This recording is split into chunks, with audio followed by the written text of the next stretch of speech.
తెలుగు రాష్ట్రాల్లో ఇంధన కొరత కొనసాగుతోంది. చాలా బంకుల్లో నో స్టాక్ బోర్డులు దర్శనమిస్తుండటంతో వాహనదారులు తీవ్ర ఇబ్బందులు ఎదుర్కొంటున్నారు. ఎన్టీఆర్ జిల్లా తిరువూరులో పెట్రోల్ డీజిల్ కొరతతో బంకులు మూతపడ్డాయి. 1-2 చోట్ల తెరిచి ఉన్న బంకుల వద్ద వాహనదారులు, రైతులు క్యూ కట్టారు.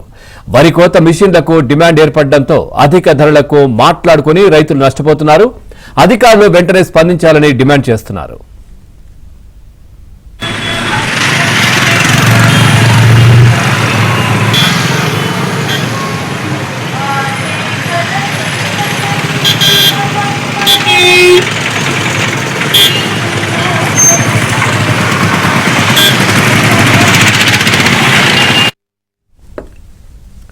తిరుపతిలో ఇంధన కొరతతో ప్రజలు ఇబ్బంది పడుతున్నారు. బంకుల వద్ద వాహనదారులు క్యూ కడుతున్నారు.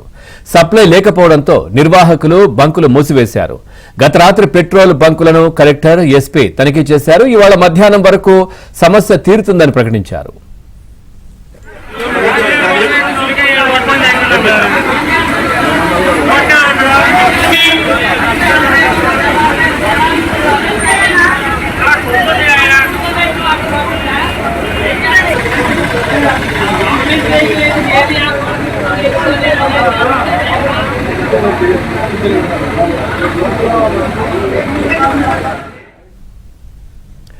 ఇంధన కొరతపై ఆందోళనలు, అపోహలు వద్దని ఎన్టీఆర్ జిల్లా జాయింట్ కలెక్టర్ ఇలక్కియ సూచించారు.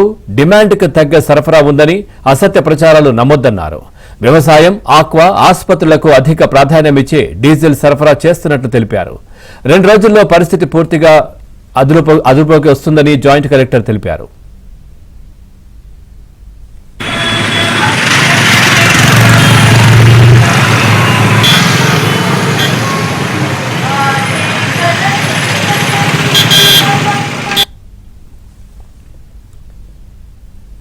రంగారెడ్డి జిల్లా రాజేంద్రనగర్ పరిధిలో పెట్రోల్ కోసం ప్రజలు నానా అవస్థలు పడుతున్నారు. సప్లై లేకపోవడంతో అనేక బంకులు మూతపడ్డాయి. దీంతో ప్రజలు తీవ్ర అసౌకర్యానికి గురవుతున్నారు. కొన్ని బంకుల వద్ద వాహనదారులు భారీగా బారులు తీరారు. ఇంధన సరఫరాను వెంటనే పునరుద్ధరించాలని కోరుతున్నారు.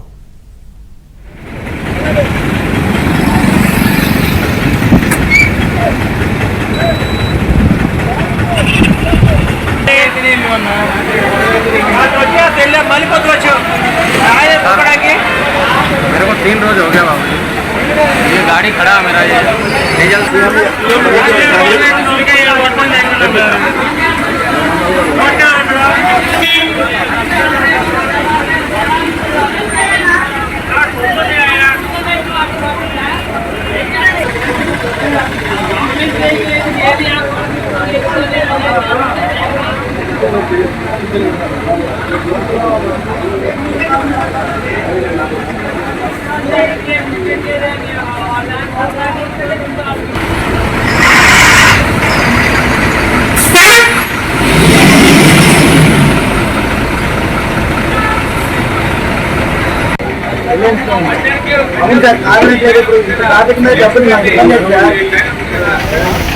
అయితే టైట్ అవుతుంది, తిరిగే కాడ ఇబ్బంది అవుతుంది. 4 రోజులు అంది వచ్చినాం సార్. అది డీజిల్ లేదు, ఏం లేదు. మిల్లులు నడవాలన్నా లేదు, చేను పని చేద్దామన్నా లేదు.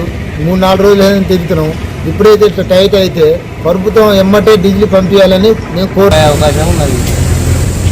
పోతలేదు ఈ స్టాక్ అంతా దాంట్లో కవర్ అవుతుంది కదా డబ్బు. వాళ్ళ ఆలోచనలు వేరుంటాయండి.